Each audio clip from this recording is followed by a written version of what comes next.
ಸ್ಯಾಂಡಲ್ವುಡ್ನಲ್ಲಿ ಇವಾಗ ದಿನದಿಂದ ದಿನಕ್ಕೆ ಜೋರಾಗ್ತಾ ಇದೆ ಸ್ಟಾರ್ ವಾರ್.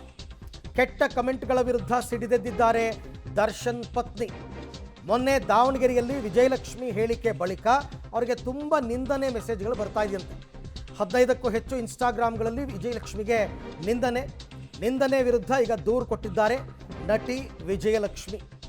ಅಂದರೆ ಫಸ್ಟ್ಗೆ ಹುಬ್ಬಳ್ಳಿನಲ್ಲಿ ಸುದೀಪ್ ಮಾತನಾಡಿದಾಗ ದಾವಣಗೆರೆಯಲ್ಲಿ ಅದಕ್ಕೆ ಕೌಂಟರ್ ಕೊಡೋ ರೀತಿ ವಿಜಯಲಕ್ಷ್ಮಿ ಅವರು ಮಾತನಾಡಿದ್ರು. ಅದಾದ ಬಳಿಕ ಈಗ ವಿಜಯಲಕ್ಷ್ಮಿ ಅವರ ಅಕೌಂಟಿಗೆ ಮೆಸೇಜ್ಗಳು ಬರೋದಕ್ಕೆ ಶುರುವಾಗಿದೆ. ಸುಮಾರೊಂದು 15ಕ್ಕೂ ಹೆಚ್ಚು ಇನ್ಸ್ಟಾಗ್ರಾಮ್ ಖಾತೆಗಳಿಂದ ಇವರಿಗೆ ನಿಂದನೆ ಬಂದಿದೆ ಅಂತ.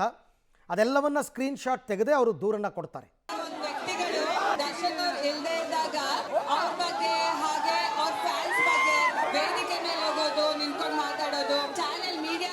ಮಾತಾಡೋದು, ಹೊರ ಕೂತ್ಕೊಂಡು ಮಾತಾಡೋದು ಎಲ್ಲ ಮಾಡ್ತಿದ್ದಾರೆ. ಅದೇ ಜನಗಳು ದರ್ಶನ್ ಅವ್ರು ಇದ್ದಾಗ ಬೆಂಗಳೂರಲ್ಲಿ ಇರ್ತಾರ ಇಲ್ವಾ ಅಂತಾನೆ ಗೊತ್ತಾಗಲ್ಲ, ಎಲ್ಲಿ ಮಾಯ ಆಗ್ತಾರೆ ಅಂತಾನೂ ಗೊತ್ತಾಗಲ್ಲ. ದರ್ಶನ್ ಅವ್ರು ಹೇಳಿರೋ ಹಾಗೆ ಯಾರು ಏನೇ ಮಾತಾಡಿದ್ರು ನಾವು ನೊಂದ್ಕೊಳ್ಳಲ್ಲ.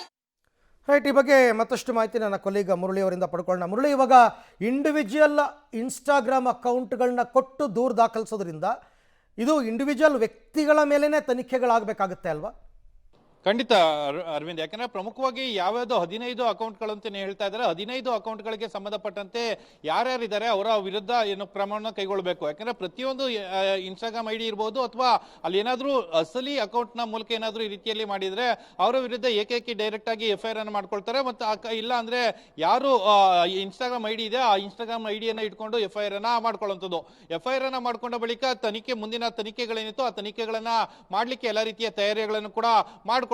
ಯಾಕಂದ್ರೆ ಸಾಮಾನ್ಯವಾಗಿ ಈ ರೀತಿಯಲ್ಲಿ ಫೇಕ್ ಐಡಿಗಳು ಇದ್ದಂತ ಸಂದರ್ಭದಲ್ಲಿ ಯಾವ್ದಾದ್ರು ಒಂದು ಲೋಕಲ್ ನಂಬರ್ ಅನ್ನ ಕೊಟ್ಟಿರ್ಬೇಕಾಗುತ್ತೆ. ಲೋಕಲ್ ನಂಬರ್ ಅನ್ನ ಕೊಡುವಂತದಿರ್ಬೋದು ಅಥವಾ ಒಂದು ಲೋಕಲ್ ಅಡ್ರೆಸ್ ನ ಮೂಲಕ ಇನ್ಸ್ಟಾಗ್ರಾಮ್ ನ ಲಾಗಿನ್ ಅನ್ನ ಮಾಡ್ಕೊಂಡಿರಬಹುದು ಅಥವಾ IME ನಂಬರ್ಗಳೇನಿರುತ್ತೆ IME ನಂಬರ್ಗಳ ಮೂಲಕ ಪೊಲೀಸರು ಅವರನ್ನ ಟ್ರ್ಯಾಕ್ ಮಾಡ್ಲಿಕ್ಕೆ ಈಸಿ ಆಗುತ್ತೆ. ಯಾಕಂದ್ರೆ ಕಳೆದ ಬಾರಿಯೂ ಕೂಡ ನಾವು ಸಾಕಷ್ಟು ಪ್ರಕರಣಗಳಲ್ಲಿ ನೋಡಿದೀವಿ. ಕೇವಲ ರಮ್ಯ ಒಂದೇ ಪ್ರಕರಣ ಅಲ್ಲ, ಸಾಕಷ್ಟು ಪ್ರಕರಣಗಳಲ್ಲಿ ಈ ರೀತಿಯಲ್ಲಿ ಅವ್ಯಾಚ ಪದಗಳಿಂದ ಮೆಸೇಜ್ ಅನ್ನ ಮಾಡುವಂಥದ್ದು, ಆಕ್ಷೇಪರ ಪದಗಳನ್ನ ಬಳಕೆಯನ್ನ ಮಾಡುವಂಥದ್ದು ಅಥವಾ ಥ್ರೆಟ್ ಅನ್ನ ಮಾಡುವಂಥದ್ದು, ಅಂದ್ರೆ ಇನ್ಸ್ಟಾಗ್ರಾಮ್ ಅಂತ ಇರ್ಬೋದು ಅಥವಾ ಬೇರೆ ಸೋಷಿಯಲ್ ಮೀಡಿಯಾದ ಬೇರೆ ಪ್ಲಾಟ್ಫಾರ್ಮ್ ಗಳಿಂದ ಥ್ರೆಟ್ ಅನ್ನ ಮಾಡುವಂಥದ್ದು ಇರ್ಬೋದು, ಅಂತವರ ವಿರುದ್ಧ ಕೂಡ ಸಾಕಷ್ಟು ಕ್ರಮಗಳನ್ನ ಮಾಡಿದ್ದಾರೆ. ಅದೇ ರೀತಿಯಲ್ಲಿ ಈಗ 15 ಐಡಿಗಳೇನಿದೆ 15 ಐಡಿಗಳನ್ನು ಕೂಡ ತಮ್ಮ ಇದ್ ಮಾಡ್ತಾರೆ, ಅಂದ್ರೆ ತಮ್ಮ ತನಿಖೆಗೆ ತೆಗೆದುಕೊಂಡು ಅದಾದ ಬಳಿಕ ಯಾರ್ಯಾರು ಇದರಲ್ಲಿ ಇನ್ವಾಲ್ವ್ಮೆಂಟ್ ಇದ್ದಾರೆ, ಜೊತೆಗೆ ಯಾರು ಈ ರೀತಿಯಲ್ಲಿ ನಕಲಿ ಅಕೌಂಟ್ ಗಳನ್ನ ತೆಗೆದುಕೊಂಡು ಕೆಟ್ಟದಾಗಿ ಮೆಸೇಜ್ ಅನ್ನ ಮಾಡ್ತಾ ಇದ್ರು ಅಥವಾ ಬೆದರಿಕೆಯನ್ನು ಹಾಕ್ತಾ ಇದ್ರು ಅವರ ವಿರುದ್ಧ ಕ್ರಮವನ್ನ ಕೈಗೊಳ್ಳಬೇಕಾಗುತ್ತೆ. ಯಾಕಂದ್ರೆ ಸಾಮಾನ್ಯವಾಗಿ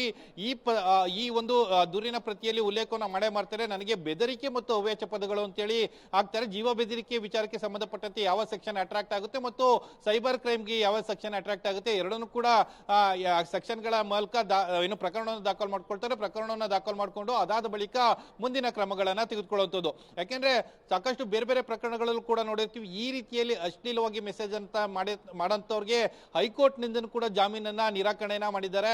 ಅದೇ ರೀತಿಯಲ್ಲಿ ಇದೊಂದು ದೊಡ್ಡ ಗಂಭೀರವಾದ ಪ್ರಕರಣ ಅಂತೇಳಿ ಈಗಾಗಲೇ ಕರ್ನಾಟಕ ಪೊಲೀಸರು ಇರ್ಬೋದು ಅಥವಾ ಅದರಲ್ಲೂ ಕೂಡ ಬೆಂಗಳೂರಿನ ಪೊಲೀಸರು ಬೇಗ ಇಂಥ ವಿಚಾರಗಳಿಗೆ ಆಕ್ಟಿವ್ ಆಗ್ತಾರೆ ಮತ್ತು ಸಾಕಷ್ಟು ಬೇಗ ಕೆಲಸಗಳನ್ನ ಮಾಡ್ತಾರೆ. ಈಗ ವಿಜಯಲಕ್ಷ್ಮಿ ಅವರು ಕೊಡುವಂತ ದೂರ ಏನಿದೆ ಆ ದೂರನ ಮೇಲೆ ಮುಂದಿನ ಕ್ರಮಗಳು ಏನೇನಾಗುತ್ತೆ ಅನ್ನೋದ್ರ ಬಗ್ಗೆ ಸಾಕಷ್ಟು ನಿರೀಕ್ಷೆಗಳು ಇರುವಂತದ್ದು.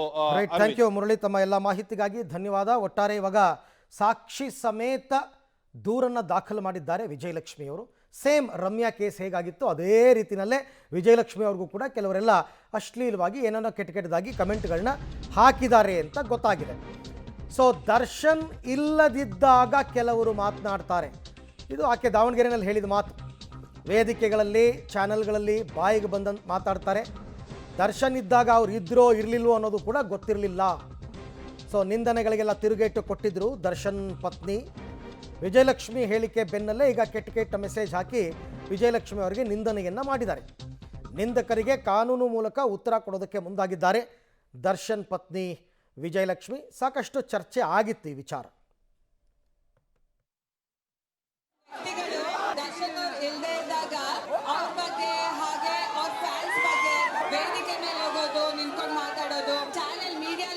ಮಾತಾಡೋದು, ಹೊರ ಕೂತ್ಕೊಂಡು ಮಾತಾಡೋದು ಎಲ್ಲ ಮಾಡ್ತಿದ್ದಾರೆ.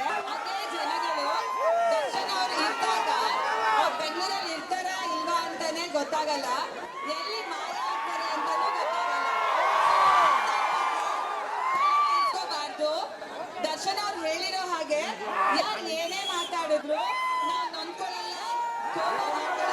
ಬೇಜಾರ್ ಮಾಡ್ಕೋಬೇಡಿ, ಕೋಪ ಮಾಡ್ಕೋಬೇಡಿ. ಕೆಲವೊಂದು ವ್ಯಕ್ತಿಗಳು ರೈಟ್. ಈಗ ಸೋಷಿಯಲ್ ಮೀಡಿಯಾದಲ್ಲಿ ಯಾರೇ ಕೆಟ್ಟ ಕೊಳಕ ಮೆಸೇಜ್ಗಳನ್ನ ಹಾಕಿದ್ರು ಕೂಡ ಕಾನೂನಾತ್ಮಕವಾಗಿ ಅದು ತಪ್ಪು. ಹಾಗಾಗಿ ಈಗ ಕಾನೂನು ಕ್ರಮ ತಗೊಳ್ಳೋದಕ್ಕೆ ಮುಂದಾಗಿದ್ದಾರೆ ವಿಜಯಲಕ್ಷ್ಮಿ ಅವರು. ಆ ಥರ ಯಾರು ಹಾಕಿದ್ದಾರೆ ಫೇಕ್ ಐ ಡಿ ಮುಖಾಂತರನ, ಡೈರೆಕ್ಟ್ ಐ ಡಿ ಮುಖಾಂತರನ ಪೊಲೀಸರು ಪತ್ತೆ ಹಚ್ತಾರೆ.